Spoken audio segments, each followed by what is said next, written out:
ప్రియమైన విద్యార్థులారా, ఈరోజు మనము సింగిడి 2 తెలుగు వాచకం 10వ తరగతి ప్రథమ భాష 3వ భాగం 5వ పాఠము నగర గీతము అలిశెట్టి ప్రభాకర్ గారు. ఈ యొక్క వీడియోలో వ్యాకరణ అంశాలు మరియు పదజాల వినియోగం గురించి తెలుసుకుంటాము. ముందుగా భాషాంశాలు, పదజాలం.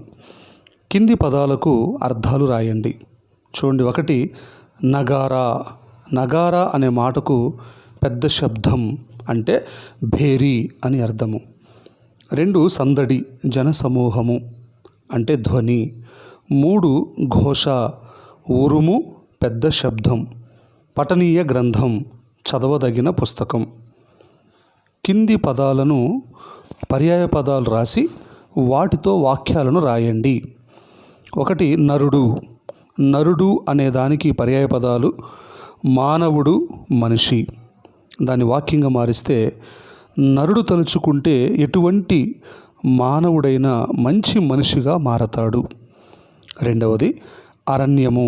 అరణ్యము అనే పదానికి పర్యాయ పదాలు విపినం, అడవి. విపినం, అడవి.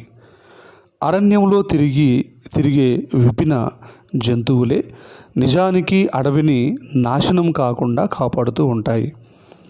3 రైతు. కర్షకుడు, కృషివలుడు. కర్షకుడు, కృషివలుడు. రైతు దేశ సౌభాగ్యానికి పట్టుకొమ్మ కనుక కర్షకుడు చల్లగా ఉండాలి.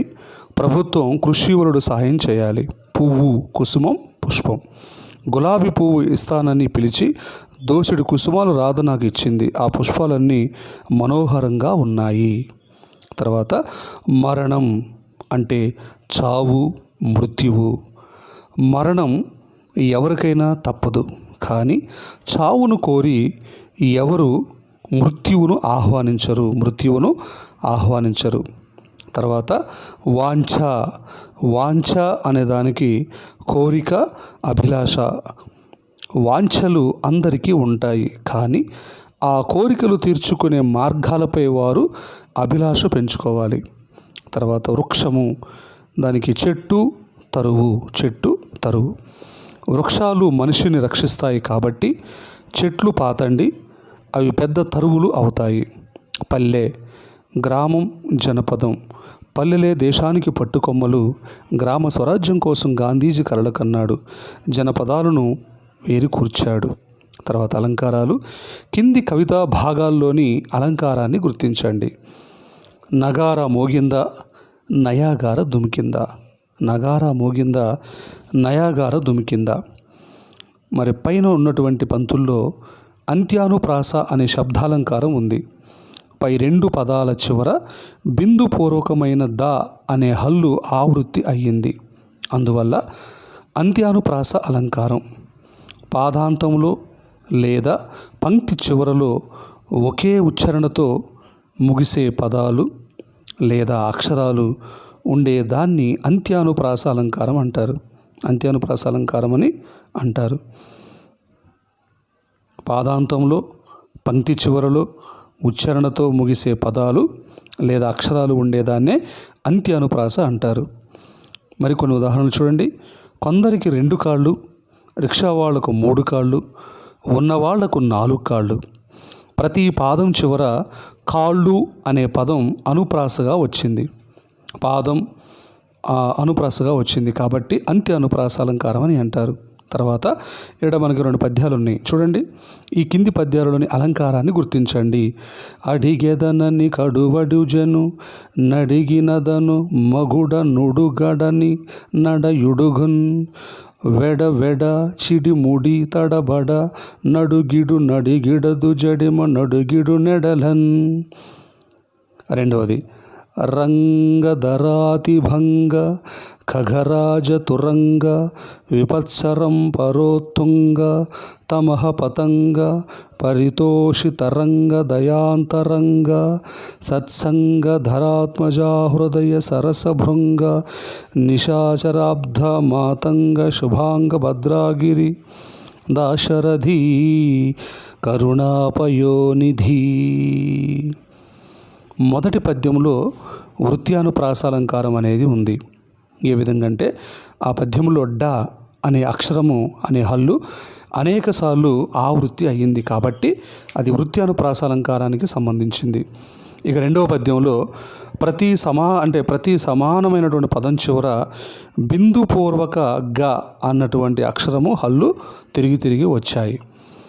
తర్వాత ఇక్కడ మనకి కొన్ని ఎగ్జాంపుల్ ఇచ్చాడు రూపక అలంకారానికి సంబంధించి. ఈ క్రింది వాక్యాలను పరిశీలించండి. 1. ఉపాధ్యాయుడు జ్ఞానజ్యోతుల్ని ప్రకాశింపజేస్తాడు. బతుకాటలో గెలుపు ఓటములు సహజం.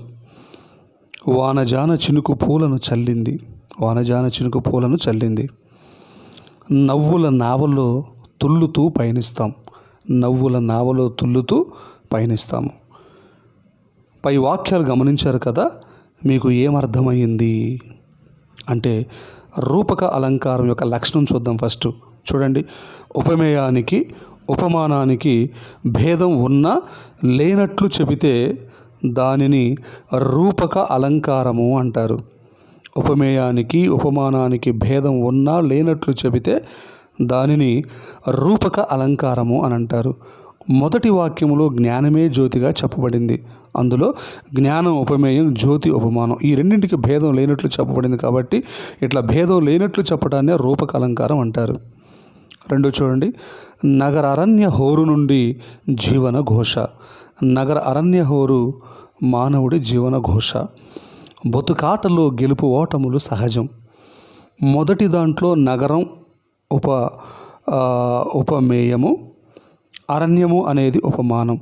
ఇక్కడ ఉపమేయమైన నగరానికి ఉపమానమైన అరణ్యానికి భేదం ఉన్నా లేనట్లు చెప్పబడింది కాబట్టి ఇది రూపక అలంకారం అంటారు. రెండవ దాంట్లో బతుకు ఉపమేయము, ఆట అనేది ఉపమానము.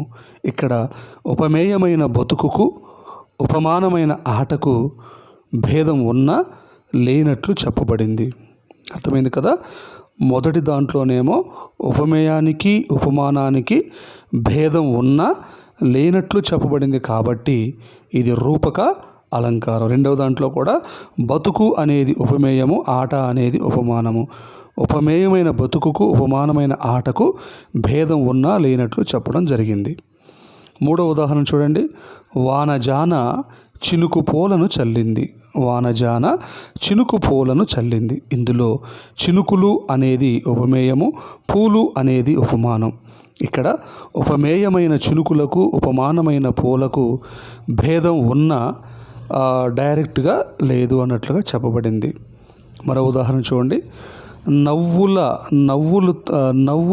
నవ్వుల తుల్లుతూ పయనిస్తున్నాం. ఇందులో నవ్వులు అనేది ఉపమేయము, నావా అనేది ఉపమానము. నవ్వులు అనేది ఉపమేయము, నావా అనేది ఉపమానము. ఇక్కడ ఉపమేయమైన నవ్వులకు ఉపమానమైన నావకు భేదం ఉన్న లేనట్లు చెప్పబడింది కాబట్టి ఇది కూడా రూపక అలంకారము అవుతుంది. అర్థమైందన్న, ఉపమేయానికి ఉపమానానికి భేదం ఉన్న లేనట్లు చెప్పబడితే దాన్ని రూపక అలంకారము అని అంటారు. ఇంతటితో మనకి నగరగీతం అనే పాఠం అయిపోయింది. మరో కొత్త పాటలు మళ్ళీ కలుసుకుందాం. అందరికీ ధన్యవాదాలు.